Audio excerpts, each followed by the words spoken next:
Today on Moment of Zen, we're sharing a country case study on India from Samo Burja. Over on the Live Players feed, Samo's also done case study episodes on Brazil, Japan, Singapore, and others.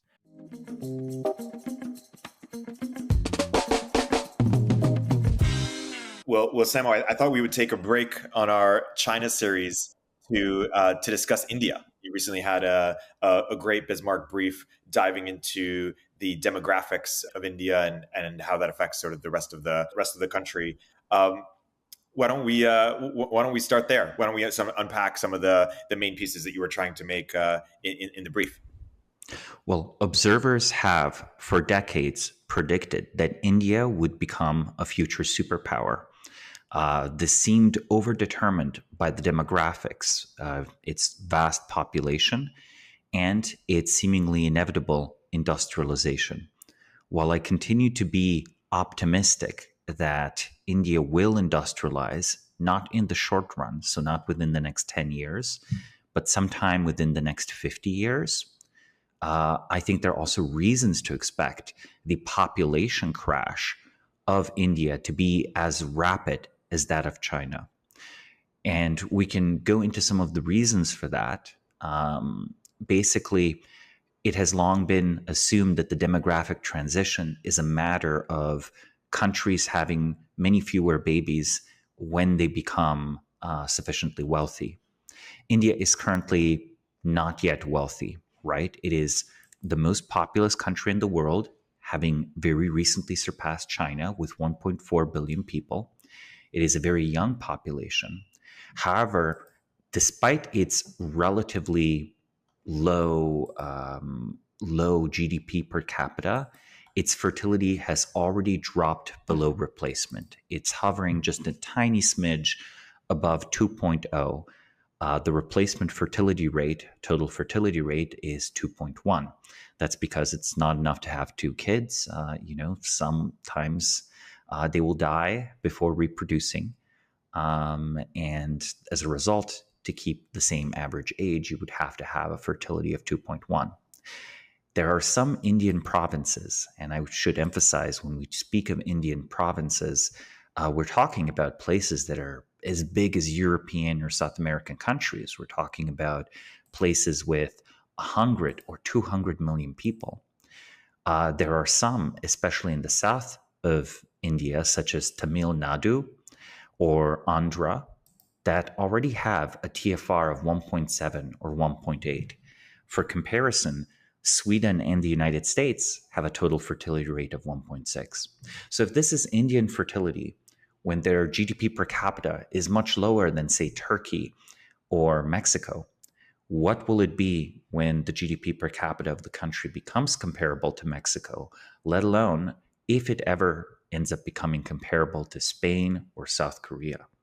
In those situations, we might see fertility rates even lower than those we currently see in the outlier countries, which are East Asian countries. South Korea's incredibly low 0.7 TFR rate, or Japan's still pretty abysmally low 1.3. And so are there what are the prospects here, or say more about what's likely to happen here in your view as it relates to the sort of the fertility rate and how it's likely to change, and maybe let's talk more about how this will affect the country. Mm-hmm. I think we're going to see very rapid aging. People often don't understand that, say, the average working age in China is still comparable to the average age in the United States. So, for example, the median age in 2023 is 38.5 in the United States and 39.8 in China. So while China is a little older than the US, it's not much older. However, it's aging very rapidly. And India right now has an average age of 29 and a half years. So the average age of an Indian is 29 and a half. But they are aging even more rapidly. They will age even more rapidly than the United States and even more rapidly than China. So at some point, 50 or 60 years from now, probably around the time when India industrializes, their average age is going to be in its 40s or 50s. They're going to age much more rapidly than people assume. If you go to a very gentle fertility decline as you become wealthy, such as what was experienced in Europe and Japan, you are better off than with a very rapid one, such was experienced in China with its one-child policy. And I worry and fear that as India successfully industrializes, becomes much wealthier, it might actually go through a very rapid aging. Now, so what would this very rapid aging do? I think it definitely can prevent a country from becoming truly wealthy. I think East Asian countries are never going to be substantially richer per capita than the United States is. People forget that Japan was briefly richer than the United States in the 1990s per capita. And I think the reason is the extremely high dependency ratio. That is the ratio between those who are supported and those who work. Those who are supported might be, children, the elderly, sick. So the dependency ratio is ironically very high in very high fertility countries such as sub-Saharan Africa. And it is low in countries that recently underwent the fertility transition, such as India. But it is high in countries such as Japan and Germany, where the number of old people has risen. So it's sort of an inevitable, it's almost like the hangover, the economic boost of fertility decline is the demographic dividend, where most of your population is working and they're not supporting any kids and they're not supporting any old people. But then the hangover of the demographic transition is when you become old, because then suddenly you have very few working people, a lot of retired people, and the problem just keeps getting worse year after year after year, right? This results in immense strain on the economy. It results on immense strain on society. For the world, this means that India is currently a major source for talent worldwide. We've already seen the great success of the Indian diaspora in the United States. If you look at the top executives of major Silicon Valley companies, right? We could, have a list of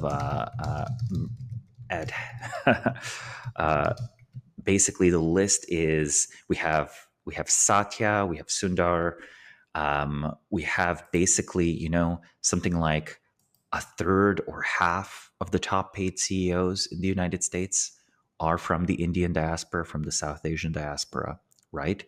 And then further on, the Indian labor force has been sort of considered a possible solution to, say, the demographic problems in Eastern Europe, where you have now freshly in places like Poland, starting to see the beginnings of significant immigration from India and the Philippines.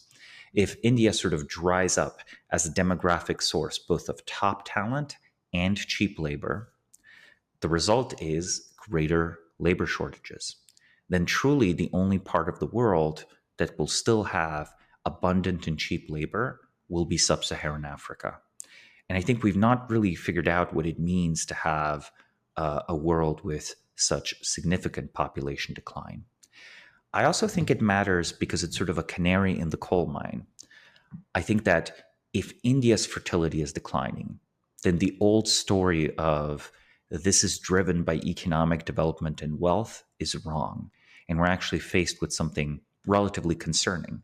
We might easily see in 20 or 30 years the same phenomena, if it's played out in India, play out in places like Nigeria or Ethiopia. And then truly, there's no country in the world with a population surplus. And, this might sound good for environmentalist reasons, but I actually think it's very bad.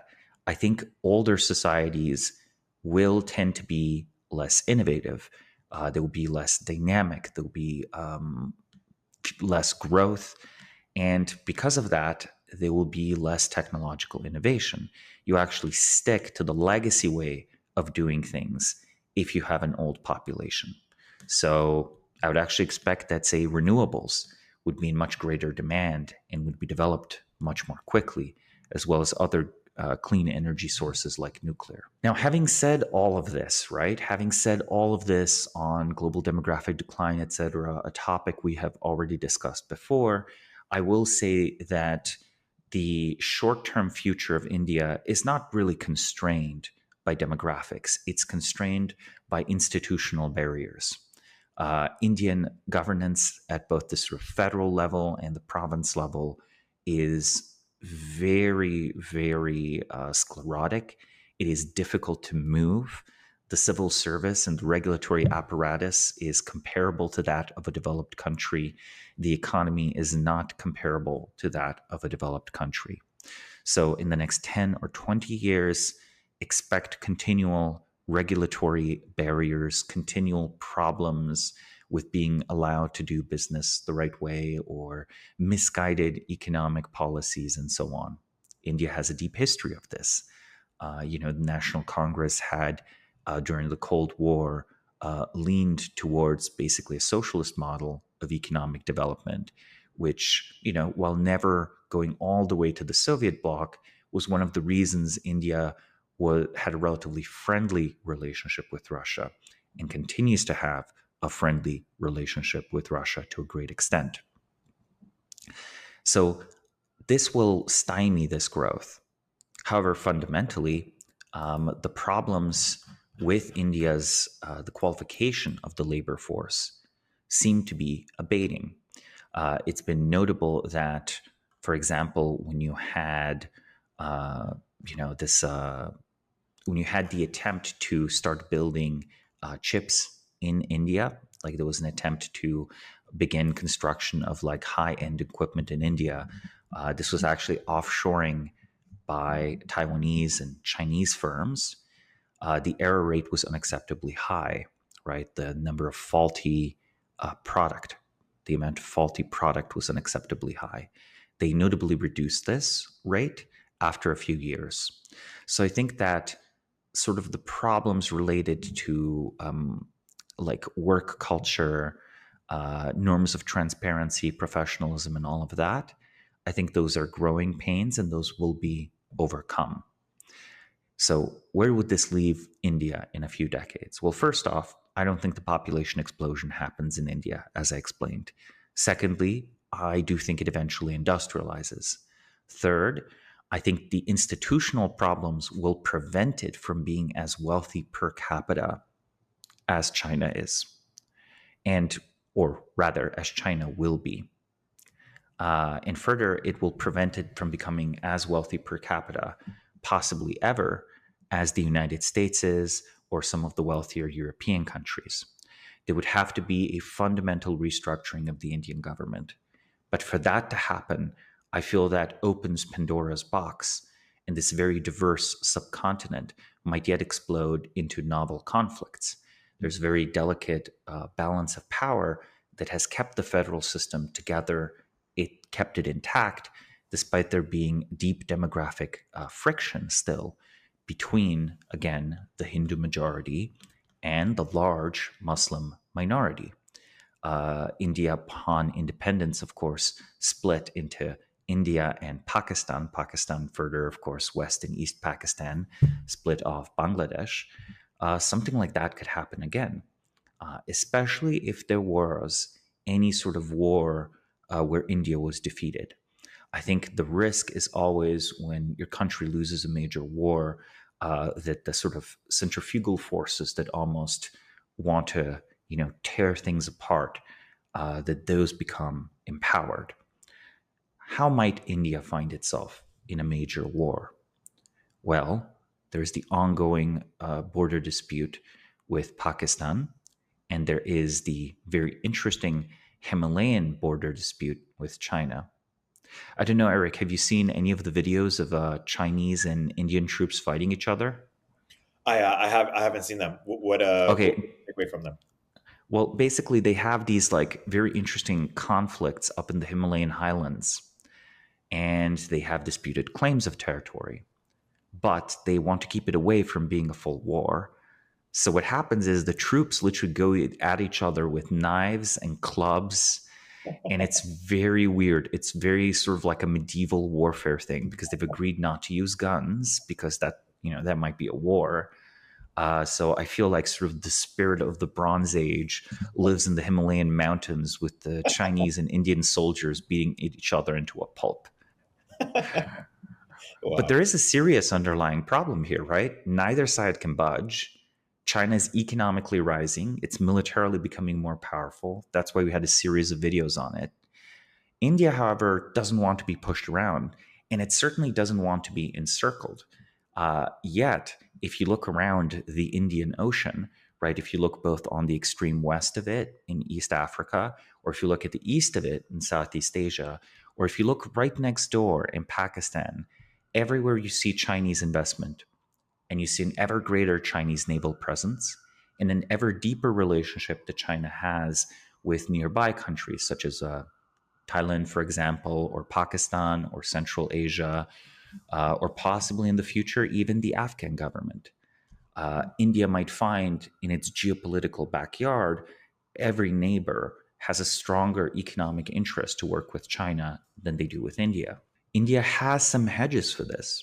In the United States, people often say India can be our balance to China, right? Our sort of solution, because they are at odds over, honestly, these are important water rights. That's part of what's tied to the Himalayan highlands. It's a question of who gets to use the water that's coming from there. And it's very important for both India and China. So it's in a way a water conflict, but it's also a conflict over this near abroad of India, right? This sort of regional security architecture. And finally, I claim that there will be economic competition. As India truly industrializes, it might actually outcompete China. People talk about China having political instability in the near future. They're completely wrong. China still has a modestly growing economy. The Chinese Communist Party, however, must really worry about political stability if China ever began to deindustrialize. And of all the countries in the world, the only one with a large enough labor pool to truly displace China as the world's factory would be India. So there will, I think, eventually be an almost mercantilist export argument for trade conflict between these two powers. Still, however, I don't think it will save the United States to have India balance out China in the following ways. India's interests are close to the United States, but are not identical. And Indian leaders are well aware of this. They buy a lot of their aerospace equipment not from the United States, but from Russia. So Vladimir Putin, of course, one of his few disagreements with China is actually over delivering high-tech weapon systems to India, right? Selling weapons to India. So if Vladimir Putin's plan to balance China with India, to balance out China is India, surely that can't really also be the American plan. It's sort of like they can't both have this country just be an extension of them. It will be a counterweight to China, but it'll also be a counterweight to Russia and a counterweight to the United States. So if you are betting on India, you are betting on a multipolar world. Putin is comfortable betting on a multipolar world. I don't think US elites should be comfortable betting on a multipolar world. The current architecture that they are trying to maintain, both the international security architecture and the global trade regime, these are the results of US hegemony, not of multipolarity. So India's concept of democracy also, from an ideological perspective, is somewhat different than that of the United States, right? There are big cultural differences. If people think that Eastern Europe is socially conservative, unusually socially conservative for a parliamentary democracy, they don't really know about India, right? If you consider, say, opinions on something like gay rights in Poland or India, I think, Poland is much more LGBT than India by like a wide margin.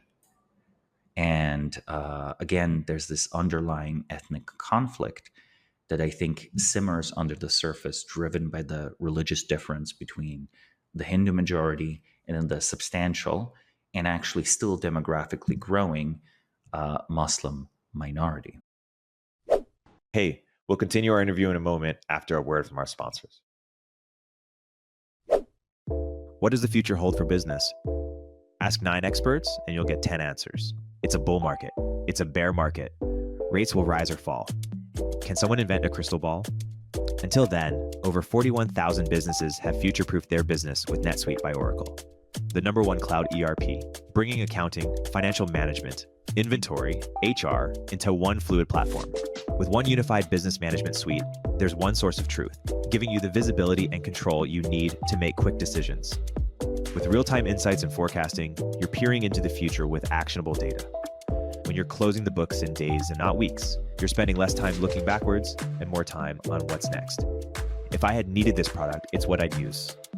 Whether your company is earning millions or even hundreds of millions, Netsuite helps you respond to immediate challenges and seize your biggest opportunities. Speaking of opportunity, download the CFO's Guide to AI and Machine Learning at netsuite.com/zen. The guide is free to you at netsuite.com/zen.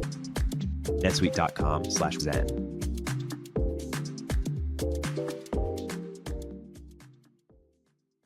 Let's talk about scaling digital commerce for a moment. When Mr. Beast launched Feastables, he faced a challenge of scale. How do you build an e-commerce infrastructure that can handle millions of concurrent shoppers, process transactions instantly, and maintain stability during massive traffic spikes? The answer turned out to be deceptively simple: Shopify. Here's what's particularly interesting from a technical perspective. Shopify has built what's become the #1 checkout platform on the planet. They've created a system called Shop Pay that's solving one of e-commerce's biggest challenges: cart abandonment. The data shows it's boosting conversions by up to 50%. If you're into growing your business, your commerce platform better be ready to sell wherever your customers are scrolling or strolling. On the web, in your store, in their feed, and everywhere in between, everything's unified in one robust platform.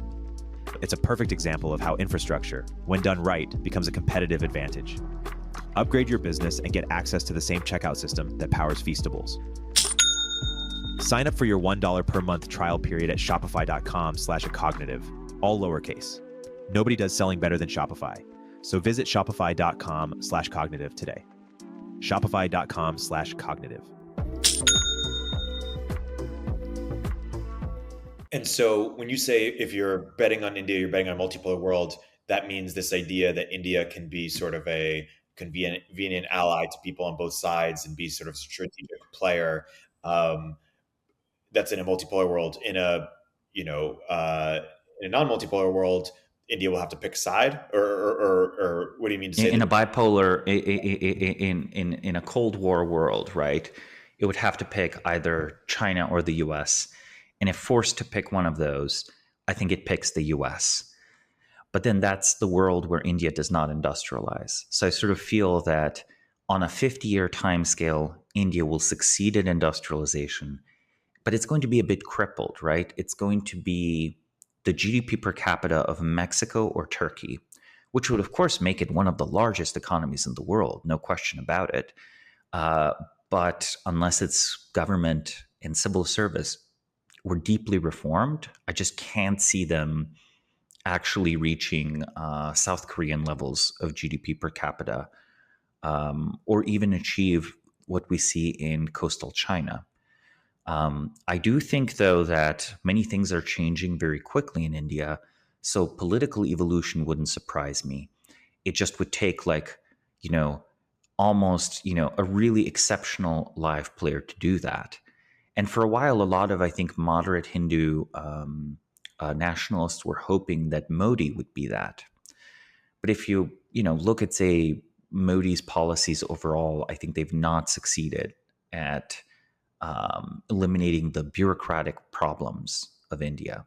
What do you think of Modi's legacy or sort of impact thus far? I think that while he has, say, populist rhetoric, there's an interesting way in which he is closer to what a default Indian government would have been. So I think the main result is like a heightened sense of Indian nationalism.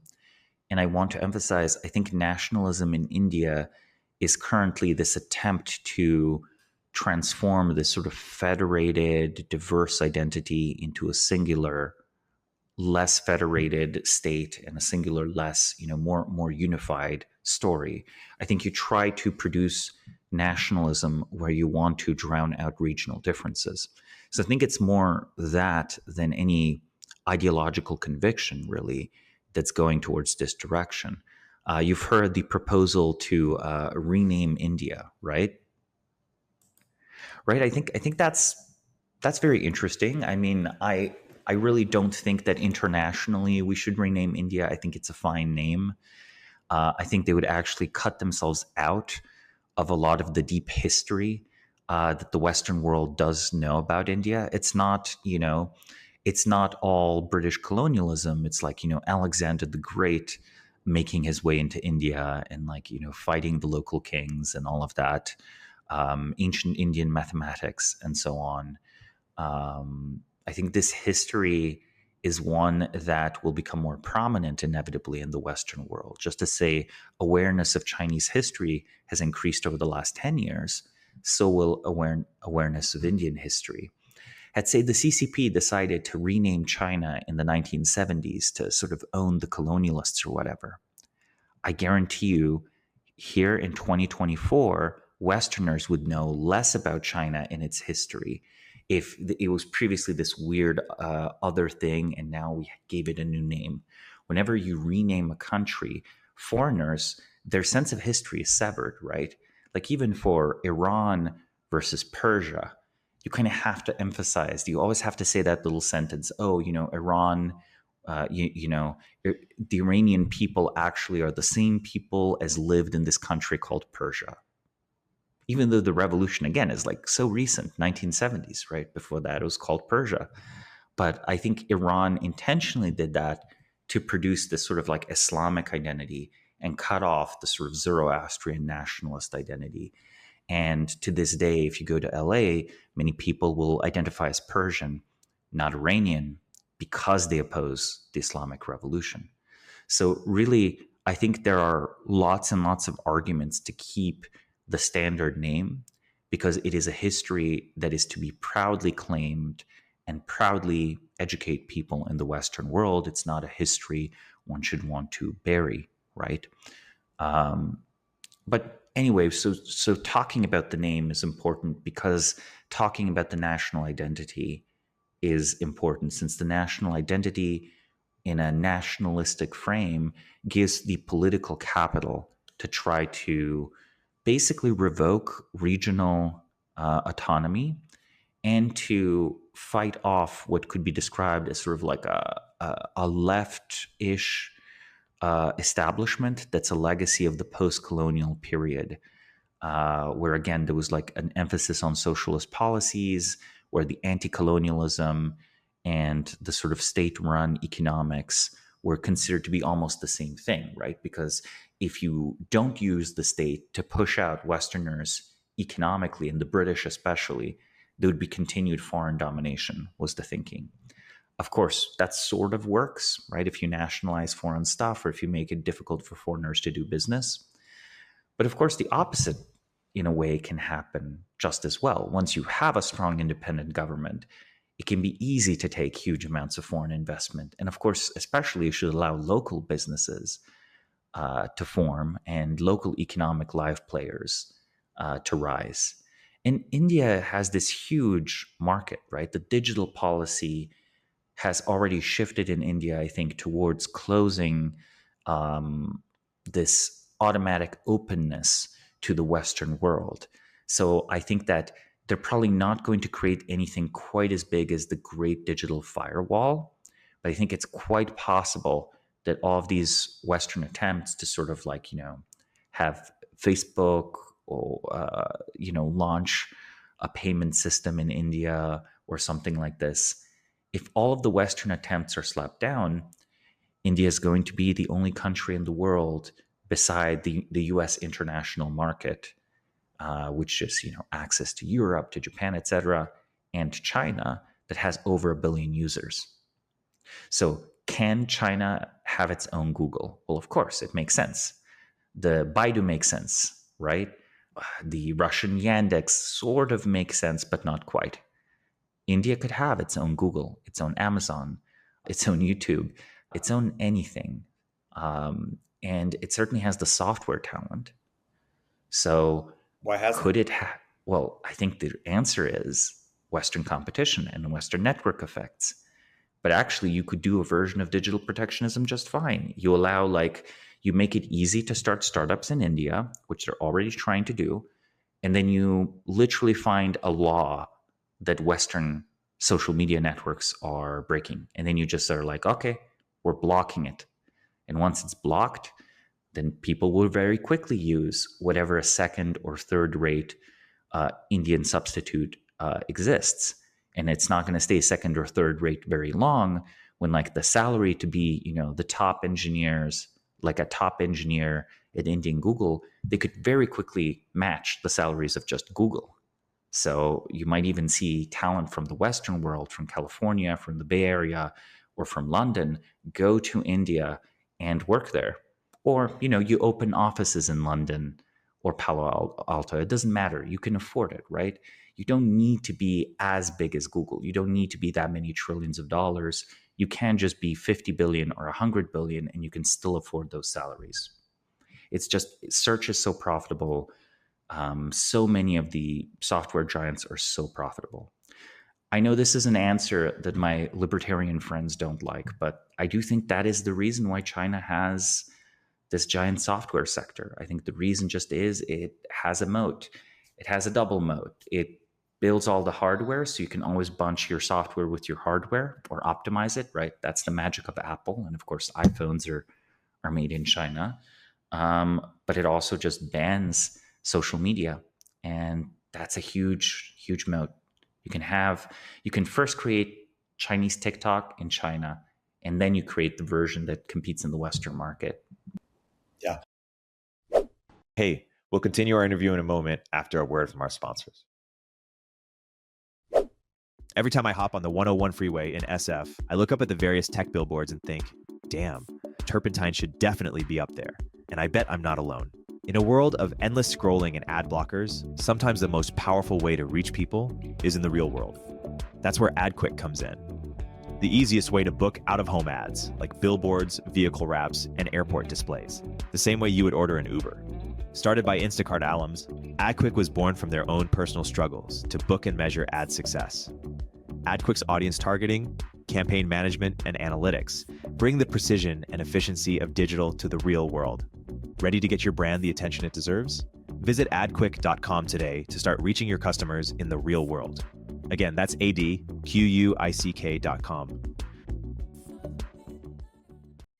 Any founders out there? I'm guessing your moments in Zen look a little different. You find peace in extending your runway, building and shipping faster, nailing your investor presentations. If you're looking for more of these moments in Zen, you need Brex. Brex built a simplified, scalable financial stack just for founders. In fact, 1 in 3 US startups already use it. Brex offers high-limit corporate PARBs with built-in expense software plus high-yield banking with 100% liquidity. Everything you need to grow faster. Trusted by 30,000 companies, including the fastest-growing AI startups to global enterprises with trillion-dollar market caps, Brex helps founders spend smarter and move faster in 3 key ways. 1.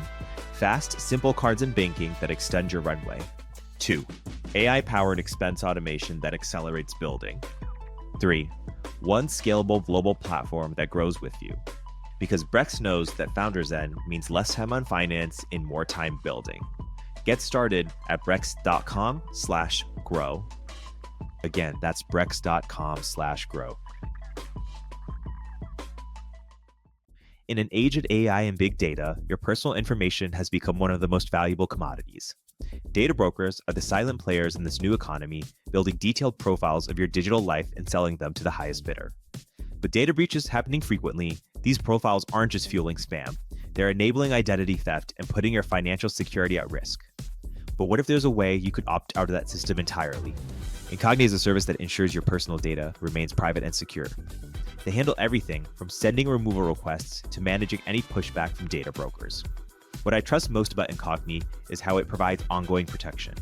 Once you're set up, it continuously monitors and ensures your information stays off the market. Want to extend that peace of mind to your loved ones? Incogni's Family and Friends plan lets you protect up to 4 additional people under one subscription. Take control of your digital privacy today.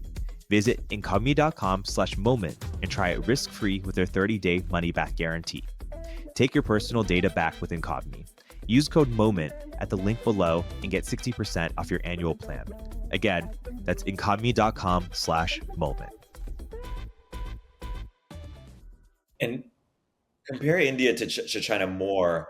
because they both have massive populations. They both have very, high IQ populations, and yet China has done such a better job than India when it comes to economic growth. You mentioned one reason is digital protectionism. What are other reasons why China has succeeded where India hasn't? I think that, now we don't talk about Chinese special economic zones anymore, but we did talk about them 20 or 10 years ago. China was willing to produce special areas where basically all of the normal regulations for foreign investment and manufacturing were suspended. Has India produced special economic zones yet? I think the answer is no. So it was sort of less attractive on a whole number of levels. So I think if I was attempting to pursue the sort of like government model, I would overrule provincial governments and just carve out huge chunks of large coastal areas, ideally large cities, where you would try to be extremely business friendly, even if the rest of the country, for the sake of social stability, still had this previous system. So I think the answer is just the very heavy handed civil service did not pivot towards prioritizing economic growth above all. In China, of course, it was a very strong state. It was a totalitarian state, but it reformed away very quickly, the decision under Deng and others. India, ironically, has very much like a large civil service, a large sprawling establishment, but there was no one like Deng who could say, okay, now it's time to pivot to something else. So it kind of stuck in this very bureaucratic way of doing things. I also think that India suffered from more brain drain than China did. It has positive effects in the long run. I think India's IT sector is becoming as high quality as it is precisely because there were whole generations of top talented computer scientists that went into the Western world, and many of them are now going back, investing back in India. But at the time, this brain drain was, pretty bad. Instead of creating, say a factory in India, you would choose to be an exec in Britain or in, the United States. And I think that was less the case in China. I think in China, because it was so closed off before its opening, there were just many, many talented people around. I also think English language proficiency was a big deal as well. In China, very few people spoke English before it opened itself up to the world. In India, language of English was, it's been ubiquitous as a legacy, among the educated at least, as a legacy of the British colonial era. Another difference, I would say, between China and India has been that, to a great extent, the region of East Asia already had highly developed economies. So while it was, of course, very globalized, right? Japan was importing resources from all over the world, exporting them all over the world. The sort of jump where, Japan, to reduce costs, outsources some things to South Korea. And then South Korea and Japan, to reduce costs, outsource some things to Taiwan. And Taiwan, to reduce some cost, outsources things to coastal China. Very natural jumps. For India, well, whose first choice is it to manufacture in India? None of its immediate neighbors in around the Indian Ocean are economically developed. So I think that there's this very macro globalization story we could tell. You could tell the story where Europe and later the United States got rich because the first wave of globalization was heightened trade through the Atlantic Ocean. And then you could say the second wave of globalization was heightened trade over the Pacific Ocean. If you look at the edge of the Pacific Ocean, almost every country is plugged into the global economy and trading with each other, right? You have the United States, China, Japan, Australia, Indonesia's plugged in now, even South America, right, with countries like Chile. So you could almost have a little globalization tickers, like how much has potential trade over this ocean been developed? And of the three world oceans, the Indian Ocean is in a way like the least globalized coastline. There's, of course, a lot of trade that goes through between Europe and China, undoubtedly. But if you look at all of these peripheral ports and countries, like the most developed port that you can say is attached to the Indian Ocean, it's like Australia and Singapore. And Australia and Singapore cannot be the markets that really kickstart the growth of something as vast as India. So I expect that when India does rise, or perhaps Indonesia beats them to it, when Indonesia rises, there will be a rapid effect of a lot of the countries on the coastline of the Indian Ocean developing as well. And if we could say that this is like a geoeconomic effect, I would argue, like on this most macro scale. The last ocean shoreline to be globalized, I could call it. Yeah, it's interesting. And so if we were reflecting on, let's say, the last 20 years, things went very different for in India, or things were much more bullish for India, like outcomes were way better. What would have needed to be true, or what would have needed to happen for that to be the case? For the last 20 years? Well, we can talk about the next 20 years. Yeah, let's go. For the last 20 years, I think what would have been necessary is an extreme crackdown on corruption in the Indian government, together with just breaking the power of a few of the more dysfunctional state governments and navigating trade deals with Japan and South Korea much better. I think India actually did fairly well in acquiring military technology from Russia and the United States. You can tell, stuff that's related to military technology, like space travel, India's doing decent, right? Not everyone tries to shoot probes to the moon, right? That's actually a serious space program. And I think they will achieve, sending their first astronaut into space, just as China did just a few decades ago. And of course, the US and Russia did over half a century ago. So there's a real high-tech transfer that happens from the military, from things like missiles and ICBMs to like a space program. And the space program results in a satellite industry, communication, computer technology, and all of these things. So that's one part that I think India did okay. And for the next 20 years, my recommendation would actually be similar with one difference. I think the era of courting Japan and South Korea, it's sort of already passed. They have already outsourced their stuff to Southeast Asia. I think the US has also sort of offshored almost anything it can. So there is a bit of a contradiction here. I think to actually produce the political energy to reform India, you almost have to go into a nationalist direction. But if you go into a nationalist direction, it becomes difficult to restrain your diplomats and also your military personnel from antagonizing China. I actually think China would probably be the best partner for India. So if India could have both functional institutions and a great trade relationship with China, it could very quickly start inviting large Chinese companies to set up manufacturing in India. And they would be very successful at it, actually. And it would not be long at all before, Indian companies came to be very important as well, because there would be deep levels of expertise developed and deep industrial ecosystems. And this huge amount of Chinese capital, which the Chinese tried to disperse through Belt and Road, but essentially failed to find good investments, it could all be concentrated in India. China is an old country. It's seeking to move the lower parts of the supply chain. It has to. The labor costs are going to spike in the very near future, and they know it, right? So they want to have large Chinese corporations own manufacturing centers in Southeast Asia. And if they trusted India geopolitically, India too.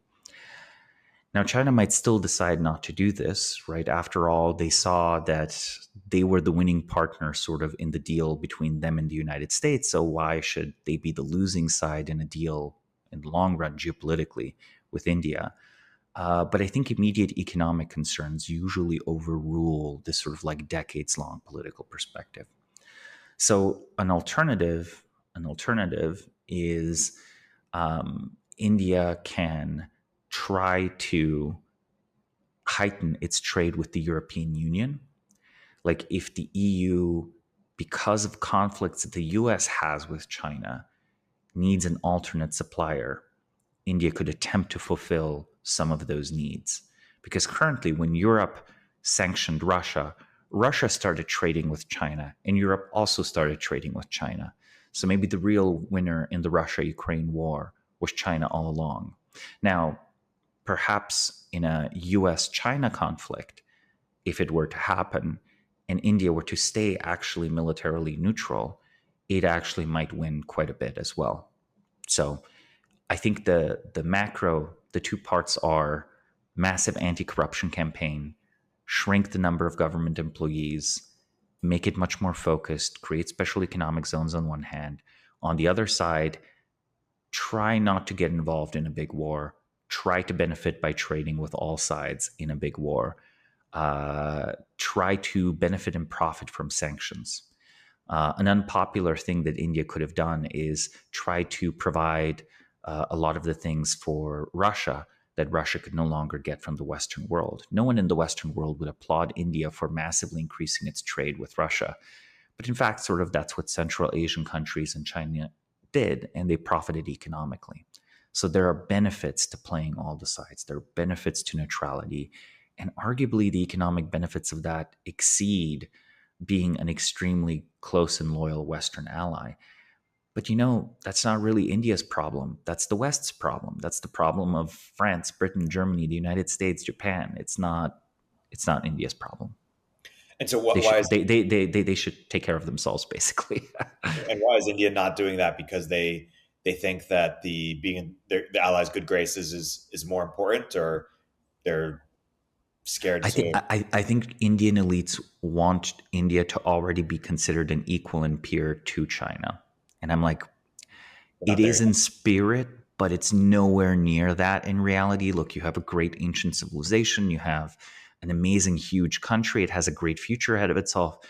But one of the things that China did well was like it just allowed the US to stay diluted. Like until 2018, Americans were like in denial about how powerful China is, mostly because China didn't go around saying we're very powerful and we're a big future force in the world. They downplayed it. They downplayed it until it was completely inevitable that they would be. So I think India should downplay its own future potential for as long as possible. And in that sense, then, being politically non-threatening means that there's no political push, there's no energy to sabotage deals. There's not even energy to punish you if you say, ban Western companies from your digital market or something like that, right? So I think that India could very much benefit from a longer term perspective. And, this is tricky to do because your main political tool is sort of nationalism, right?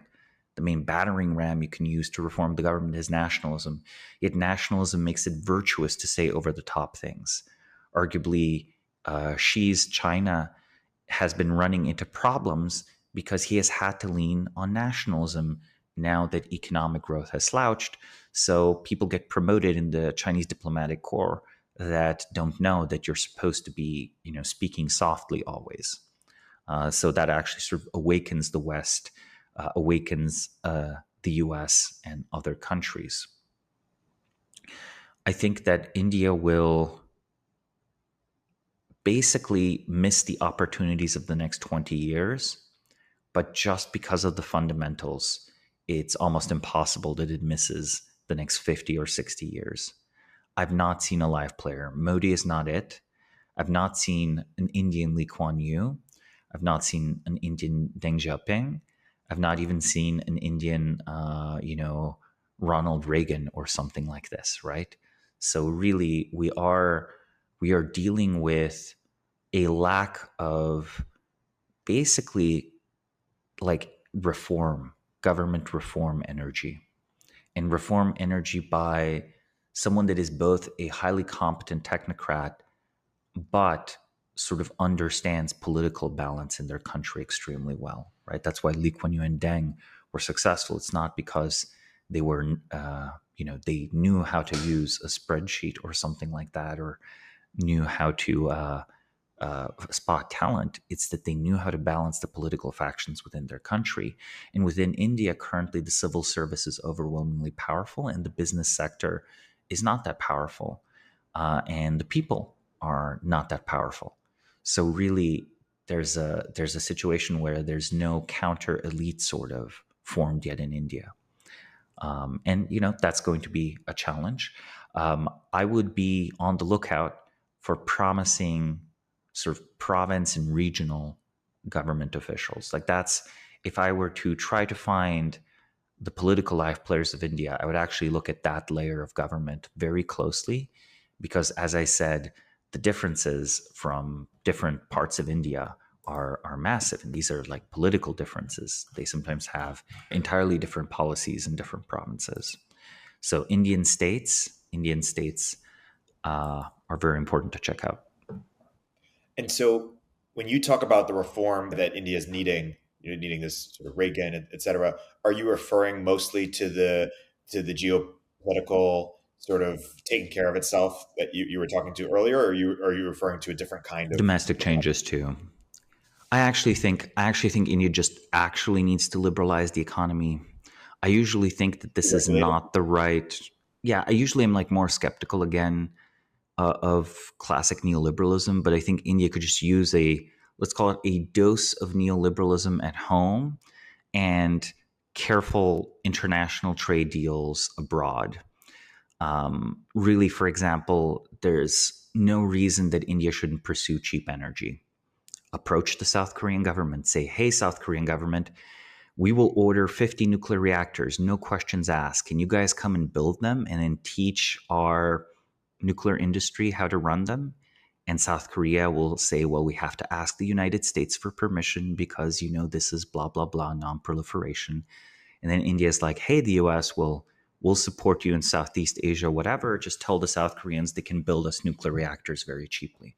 And then bam, you have, in a decade or so, 50 nuclear reactors, and you have cheap energy and cheap labor and a high-skilled workforce there. So it's sort of like a combination of massive deregulation at home, massive anti-corruption campaigns, but very practical sort of economics-oriented international diplomacy, where you get these sort of like partnerships at the highest levels that sort of enable you to slide in the crucial pieces of infrastructure that otherwise you'll have trouble developing or building domestically, such as a network of nuclear power plants, such as like large, excellent, high quality ports, great infrastructure, right? India's rail needs basically revival. It needs to be like rebuilt and redeveloped. It's been stagnating, in some cases decaying. And a lot of the cities have great city level infrastructure. But to develop a country, you really have to make shipping much, much easier. Honestly, even canals, like more canals, why not? Why not connect the great rivers of India? Make a great internal ocean, right? That's what sort of China did centuries ago and still does today. It's why shipping between the Yangtze River and the Yellow River was much cheaper. That's why shipping in Central Europe is so easy. You can basically sail cargo from London into the Netherlands, up the Rhine River into Germany, and you can get it into into Vienna and Hungary and so on, because the two river systems are connected. So Russia as well. The only reason Russia is economically viable at all is that some of the rivers have canals connecting them.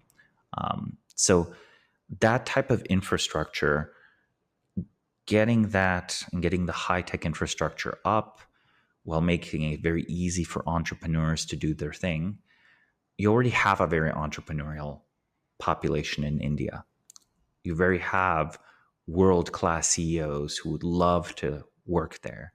You have world-class scientists who would love to work there.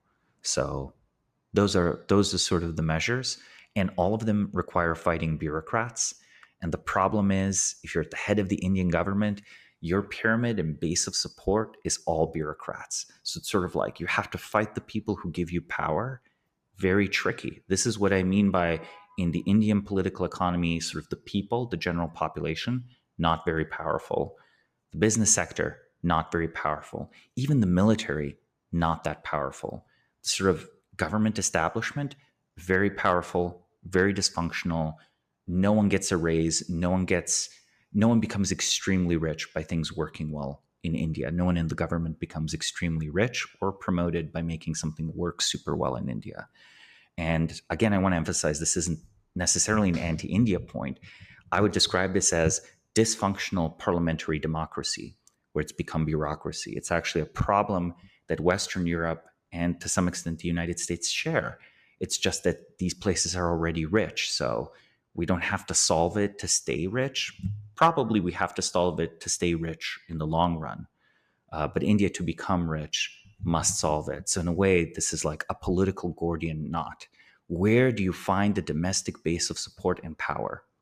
Hence my allusions to maybe a form of nationalism is necessary, because then you're like, we should be as great as China. And anyone who doesn't believe we should be as rich as China and is getting in the way should be fired, and they're not patriotic enough.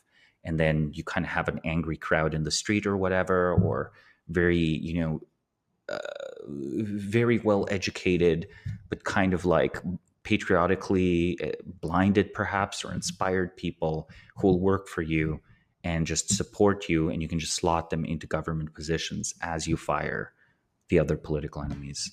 But again, it's like playing with fire, right? Because if you do the nationalism thing wrong, you might just shatter the country or get it into a disastrous war. So it's a political walk on tightrope.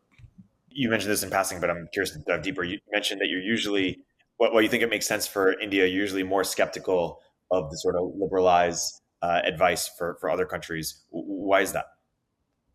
I think for many of the countries, the truth just is the comparative advantage of building stuff there is very poor. I think that if you sort of expose India to the global market, no restriction, I think a lot of stuff can get built there. But I think if, say, Germany competes on equal playing ground with China, I just kind of think Germany shouldn't be building anything. Everything should just be built in China. It's like more economical, it's smarter. Maybe you should actually, the most economically rational thing to do right now for Germany would be to take all of its extremely talented German engineers, just ship them into China. Have them learn Chinese, sleep on the floor of the Chinese factory, work there. And for the world, that would be great, and it would make the world much richer. But you know what? I don't believe it'll make Germany much richer. I do think that you want to have the agglomeration effects working in your favor. And I sort of feel that it's sort of like the whole world's economy, in a very basic way, wants to be in a single city.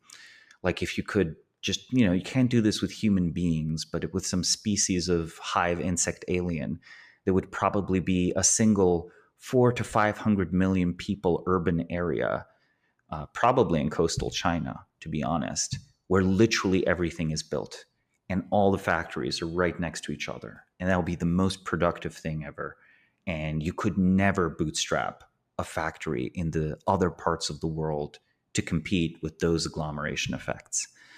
But in the real world, with human beings, we have like political needs and social needs, and countries have borders and they have trade tariffs and they have national security interest. And national security interest leads to things like taxing your population to build your own aircraft. And if you're building your own military aircraft, well, you might as well build some civilian aircraft in the same factory, slightly reducing the cost of your strategic bomber, because you're building the strategic bomber and you're building the 737.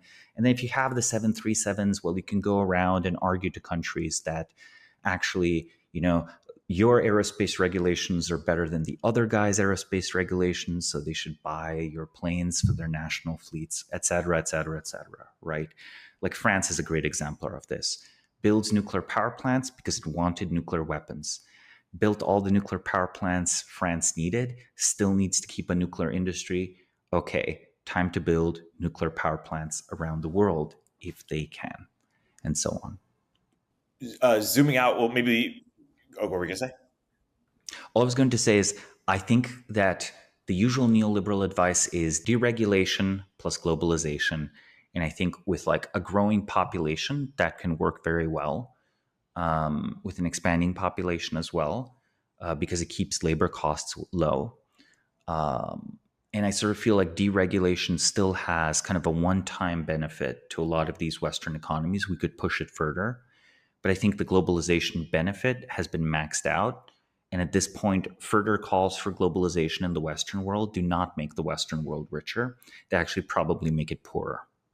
So that's why I'm skeptical in the Western context, but not skeptical in the Indian context, because I think the country is, like, in a way, under-globalized and over-regulated. So if you follow the advice of a neoliberal economist for like 10 years in India, you do pretty well. But if you'd followed it for 30 years, you'd be mediocre. You would end up more like Vietnam than South Korea or Japan. And the reason why they, after a certain point, they become poor is because it's not enough innovation, or? Well, poorer, I have to say, I think let's put it this way, Vietnam isn't willing to rig the game so that Vietnamese corporations were doing the R&D and running Vietnamese factories. And the Vietnamese factories are just owned by South Korean and Japanese corporations that sort of keep their business where they keep it. China was willing to rig the game, and it's really hard to say that China's poorer because of that. No, I think it's obvious that China is richer than would be otherwise. Yeah. And of course, a good neoliberal economist would say you should never rig the game. You should just think of global GDP. Yeah. A global government might agree, right? The hive species of aliens that I described that have a single giant 500 million people city that builds everything and then gives UBI to the other 8 billion people on the planet or whatever. Exactly. Yeah. Maybe gearing towards closing here and going back to where we started. Well, first off, given that India has a high marriage rate, why do they have a demographic problem? It seems different than Western countries, right? Yes. In some ways, it's similar to East Asian societies. There's still strong family values, arguably patriarchal values, and there's a strong focus on education. So people do get married, they do have some children, and then I think they invest heavily as soon as they can afford it into the education of children, which of course is good. This is why there's so many Indian scientists, engineers, CEOs, all of that around the world. It's like in that way a very old world culture, right? We sometimes might think of this as Asian parenting, but really German parenting was the same 80 years ago. Actually, probably still is the same, right? This very high focus on credentials, education, years spent in school, believing in universities. And I think that is the one thing, the longer you're schooling, the lower your fertility. The other reason is that while the sexual revolution has not been promoted in India by the government, birth control has been, right? And it has been for a very long time. Just around the time when China had the one-child policy, India basically had a two-child policy where people were paid to, encouraged to undergo sterilization. So the result then is that you have widely available birth control, and you have widely available like incentives to have fewer children. But the social incentive and the economic incentive to marry is maintained, and a sort of semi-patriarchal structure is maintained. So that would be my claim. I think the mechanism of action of the reduction of fertility is, more years in education first, and secondly, the availability of birth control. But there's not been a sort of like strong feminist or women's liberation movement paired with the introduction of contraceptives, as was in the Western world in the 60s. Yeah, interesting. Well, wrapping up here, is there anything we didn't get to talk about that you want to make sure to leave the audience with as it relates to India, or any sort of summary statement or idea that you want to leave us with? India has to, at all costs, avoid a nuclear war with Pakistan, especially if Pakistan is teetering ever closer to being a failed state. And that's, again, if you're using nationalism as your sort of rocket fuel to fire a lot of government bureaucrats, it'll be very difficult to do that. Yeah. It'd be difficult to do that because why? Well, because everyone that you have hired is of the opinion that the national pride and dignity is the most important thing. And very few people understand, yes, national pride and dignity in the long run would be sort of the more enlightened patriotic or nationalist stance. Most people, very reactive, their strong passions, emotions. It's deeply human. We all can be aroused in this way. It's not even irrational. It's just, it would be the wrong geopolitical move for an India that's sort of just emerging from its cocoon. Cool. Well, that's a good place to good place to wrap. Samo, as always, this is great. And until next time. Thank you, Erik. Hey everyone, Erik here. At Turpentine, we're building the first media outlet for tech people by tech people. We're the network behind the show you're listening to right now. We have a slate of hit shows across a range of topics and industries, from our AI and investing cluster of podcasts to shows that drive the conversation in tech with the most interesting thinkers, founders, investors, and influencers, like Econ 102 with Noah Smith. We're launching new shows every week, and we're looking for industry-leading sponsors.